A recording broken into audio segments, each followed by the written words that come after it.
लोगवा के बतिया कई दिहल तू सही, देबू तू धोखा कबो सोच लेना रही। हाँ लोगवा के बतिया कई दिहल तू सही, देबू तू धोखा कबो सोच लेना रही। पाके दोसरा के भले भुला जइबू हो, तो पाके दोसरा के भले भुला जइबू हो।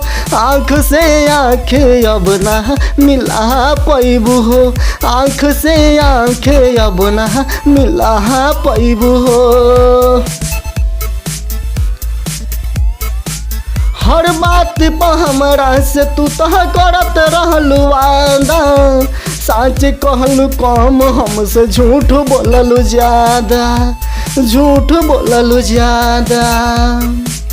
हाँ हर बात पर हमरा से तू तो करत रहलू वादा, सच कहलू कम हमसे झूठ बोललू ज्यादा। चोच मरल बारू तू कब खा जइबू हो, त चोच मरल बाहर तू कब खा जइबू हो।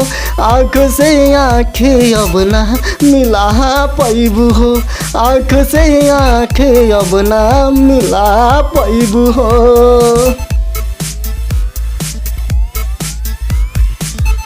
टिकबू ना कहीं तू जदी हाल रही ऐसन, हर केहू मिली ना आजाद पवन जैसन, आजाद पवन जैसन।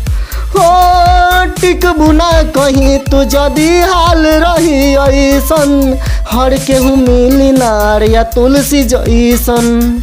हमारे जान के तो न सोहरत तू पा जइबू हो, हमारे जान के तो सोहरत तू पा जइबू हो। आँख से आँख अब ना मिला पैबू हो, आँख से आँख अब ना मिला पैबू हो।